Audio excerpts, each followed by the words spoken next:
Hey y'all, Wonderhussy here. I've got good news, bad news, and a question for those of you who know anything about auto body work. First, the good news. I finally got my replacement bumper. If you've been following my vlogs lately, well, you might remember that I hit a rock, or I hit one too many things basically with my old bumper, and it was hanging off. I had to duct tape it in place. You can see all the tape there. So I ordered a new to me used bumper on eBay back on June 10th. And the guy shipped it out of Houston. It was $215, reasonable price for a used bumper. He called to let me know. A few scratches on it when you get it, you know, don't be surprised. Okay, that's fine. It's better than what I have. Also wanted to let me know I ship via Greyhound Cargo, so it's kind of slow. It'll take 10 business days to get there. Hey, fine, 10 business days. I don't care. I'll wait, you know, for a deal. Anyway, that was back on June 10th. Greyhound Cargo, okay? Greyhound bus. The Greyhound bus, apparently you can ship cargo and it's real cheap. And come to find out, it's actually a very common way for people to ship large, bulky stuff like, well, like bumpers. Anyway, long story short, it did not arrive in 10 business days, so I called Greyhound, and I called Greyhound. I called Greyhound, oh gosh, probably a dozen times, and I couldn't get a straight answer from them. So I go on their website to track the package, and it showed it was shipped out of Houston, June 10th. Well, it made it all the way to Dallas. And it was in Dallas for like 2 months. I would go online and check the cargo tracker every couple times a week, once a week. Still in Dallas, still in Dallas. Finally, I just thought, you know, they must have lost this dang package. There's no reason for it to be in Dallas 2 months after he shipped it. So, again, long story short, I ended up getting a refund from the seller on eBay because we both figured the friggin' package was lost. I'm sure he went ahead and filed a claim with Greyhound and got his money back. Fast forward to now. Well, actually, fast forward to about a month ago. It was August, mid-August. I hadn't checked the Greyhound tracking website for a while because I had sort of given up on it, but I go, let me just check. I don't like to give up. It was in LA. Oh my gosh, it sat in Dallas for 2 months, and then all of a sudden, next thing you know, it's in Los Angeles. So I thought, okay, that's a sign of progress. It's actually making its way to me, albeit at a glacially slow pace. So I got kind of fired up. That was, it said it got to LA on August 5th, and it was loaded outbound. Okay, so all right, I guess it'll get to Vegas one of these days and they'll call me to come pick it up. Well, I never got a call, never got a call, never got a call. And here it is, September 10th. Remember I ordered this dang bumper on June 10th. That's what, 3 months ago.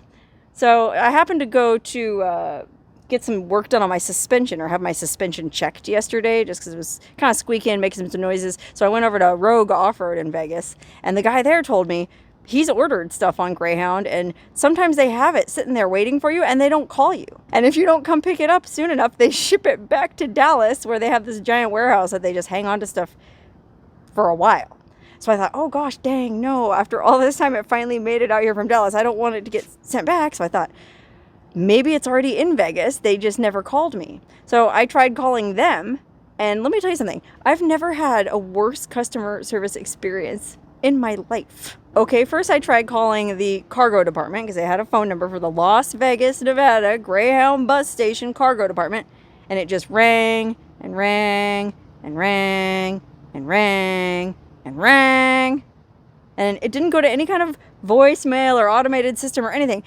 Finally, after about 10 rings, this automated voice comes on and goes, "I'm sorry, no one is available to take your call right now. Goodbye," and hangs up on you. How do you like that? I mean, not even like a voicemail where you could, you know, please give me a call back when you get a chance. Nothing. They just said, we're too busy. Basically, you.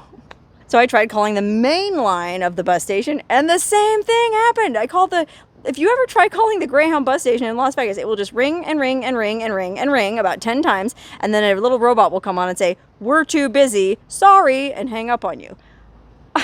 I'm not like trying to be a Karen here, and I'd like to speak to the manager, but if anybody watching this works for Greyhound, man, you guys have a serious issue with customer service. Anyway, I thought, okay, I'm not getting anywhere trying to call these people. Maybe I'll just go down in person. So today I got all dressed up. I even put on makeup because I thought, you know, usually people respond to you better when you're looking good. No comments, please. I know I don't look that good. It's been a long day. Anyway, I drove down to the friggin' Greyhound bus station and went in there, and there's only one employee staffing the entire Greyhound bus station in Las Vegas, Nevada, which I assume is a pretty decent-sized Greyhound station. And that employee was on lunch. And the security guards couldn't answer any questions for me. Like, they acted like it was like a legal thing. They weren't legally allowed to answer any questions about Greyhound. The Greyhound employee had to answer that. And he was on lunch for another half hour. Well, what do I do? Sit around and wait for another half hour? Waste more time on this boondoggle? No. So then I happened to notice, looking at the website, that the cargo department was at a separate address. So I go, I'll just drive over to the dang cargo warehouse myself and see if I can get anywhere there. Oh gosh, this story is taking longer than I expected. Sorry. Anyway, so I drove over to the freaking Greyhound Cargo office, which is kind of near the airport in Las Vegas, and pulled in and told the security guard, hey, listen, I'm trying to track down a package. And he was cool. He goes, okay, I'll go get somebody. So I waited another 15 minutes, and this one employee, again, there's only one guy working at this cargo warehouse, came huffing and puffing and sweating, this big Hawaiian guy, and he's like, I go, hey, I'm trying to track down this package, and I gave him the waybill number, and he goes, okay, let me go see if I have it. And he went back, and he was back there for a while, and I wasn't expecting anything, but then he came out with my bumper. I mean, when I saw this bumper, I really lost my lid. You know what I mean? As long as I've been going through this and blogging about it and vlogging about it, like, I almost thought this bumper was like Santa Claus and didn't really exist, but here comes this sweaty Hawaiian dude. And I don't mean to disparage him. He was nice, but he doesn't answer the friggin' phone, so he's not that good of an employee, to be honest. He said it's just because they're real busy. He's the only guy working there, and I guess they do get a lot of cargo, so I feel for the guy on the one hand, but on the other hand, like, how friggin' hard is it to keep track of a room full of cargo and call people when their package arrives? I guess when they scan it in, like they have one of those electronic scanners, it's supposed to automatically email you and let you know your package has arrived. And to be fair, I haven't checked my spam folder for a while on my email, so maybe they did email me and I just didn't see it because it went to spam. I don't know. I feel like they could call. But hey, maybe I'm asking a little bit too much from Greyhound bus. But you know, on that note, I know a lot of people watching this are probably like, well, what do you expect? It's Greyhound bus. You know, it's kind of like a janky... It's for people on a budget, right? Well, when I was at the bus station just now, I happened to get there right as a bus was loading, boarding to go wherever, and it was jam-packed. There was a ton of people in line. I also happened to have noticed on the website, just out of curiosity, I was curious how much they charge on Greyhound to go from Vegas to LA, which is about a 4-hour drive. I think it's about 300 miles. So I don't know what that would cost in gas. Depends on the price of gas. It's $35 plus taxes and fees to go from Vegas to LA or vice versa on Greyhound. $35 per person times however many people were on that bus, compared to how much they charge on, like, you know, those discount buses like Megabus or Flixbus.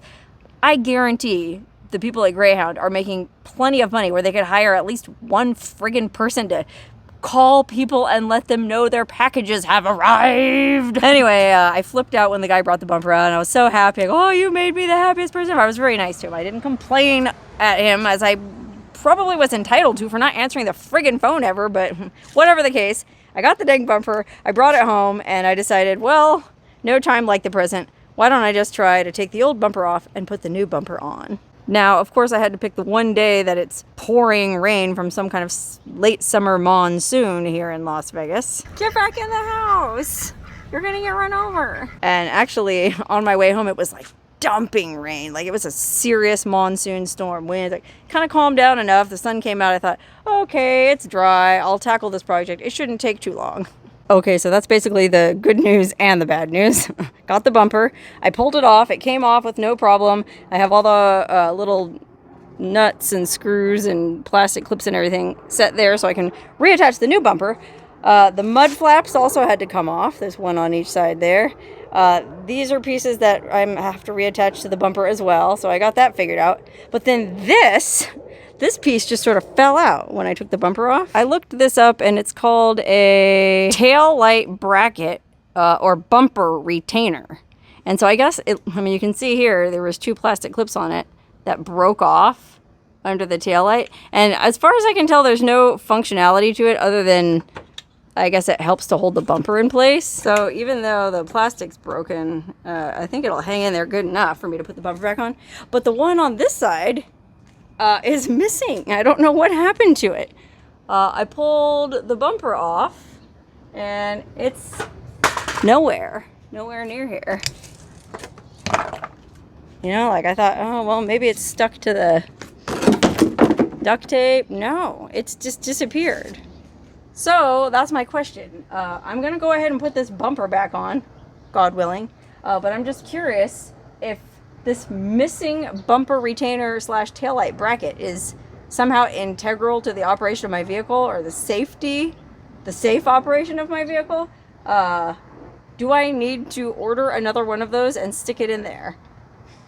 Seems needless to me, but hell, what do I know? Not much, obviously. Well, I'll tell you what, I do know two things that this whole bumper thing has taught me.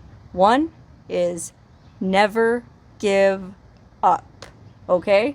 You know, I could have taken my refund from the guy on eBay and just bought another bumper and forgotten all about it, instead of calling Greyhound and being on hold and going down to the, you know, I probably spent at least a few hours total tracking this thing down, so it technically wasn't free. But I'm not the kind of person who gives up.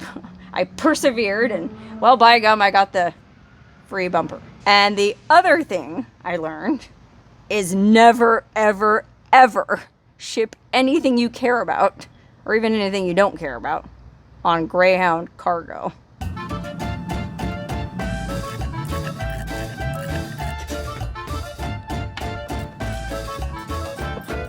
Ta-da! Check it out. I replaced my bumper. And not a moment too soon, because it's getting dark. You can see they're already lighting up the lights on top of the stratosphere over there. But we're over here and wrapping up the project. Let me just show you with the last daylight we have. What a fine job I did. You can see this was a used bumper, so yeah, there's some dents and dings and chips here and there, and this is a little bit bent here, so it doesn't quite fit properly under where that janky bumper support thingy is just hanging in there. And then this side, where there is no support at all, well, this side looks a lot better than it did. Yeah, there's still a lot of residue from the duct tape that I had holding it together. I'll come out here in the morning with a little bit of goof off or goo gone, and well, probably a whole lot of elbow grease. Should be able to get all that off. But other than that, the bumper is looking fly. I reattached the mud flaps with new snaps, so those are hanging nice and snug now. Screwed everything back in back here, nice and tighter than a you-know-what. And well, if it wasn't for this gap over here, I'd say, well, no one would know this wasn't the original bumper. Matter of fact, I even decided to get fancy and try to replace this valance that popped off like 2-3 years ago. If you've been watching my videos for a while now, you might remember that there was this fancy silver trim on the back, but it popped off a long time ago and I never bothered to put it back on.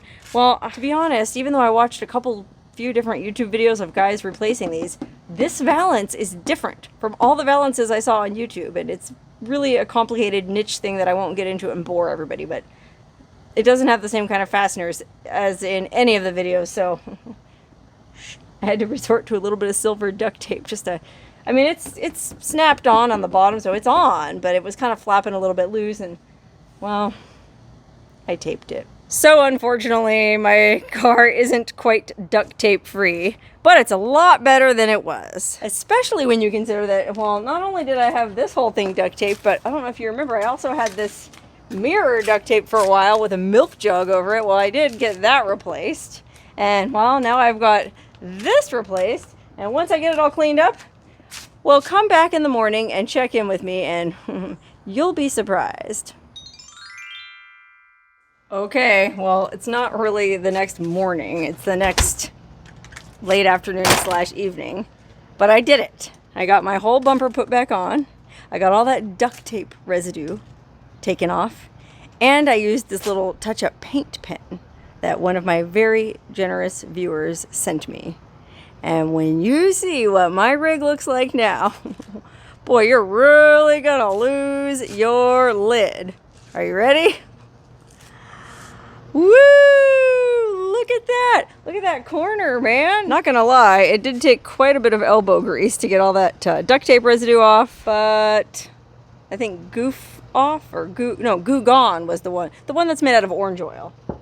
That did the trick. Anyway, yeah, if you zoom in real close, you can definitely see it's been painted.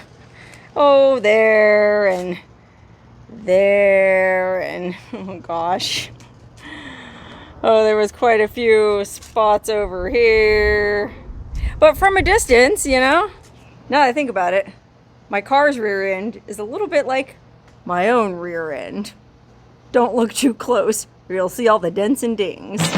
But I'm happy with it. And I guess that's all that matters. Well, that and the possible fact that I'm missing one of those tail light bumper support bracket thingies, and hopefully that's not an issue. If it is, let me know in the comments below. You know, I have a feeling I'm on a roll.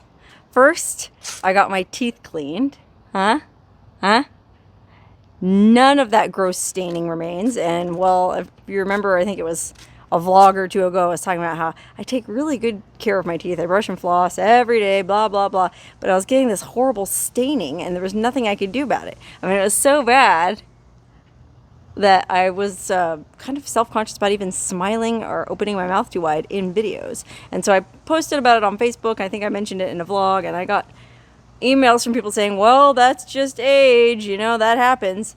Well, no, man, I'm not going to go gently into that good night. I knew that that staining wasn't just age. It was very dramatic and very sudden. And so with the help of my awesome and excellent dental hygienist, who is a Virgo and is very anal and very thorough about cleaning teeth, we pretty much figured out what it was. It was this gel I'd been using when I had that molar extracted. You have to use this gel to help your gum regrow. And well, she was asking me, well, do you use this? Do you use that? Trying to come up with things that typically stain teeth.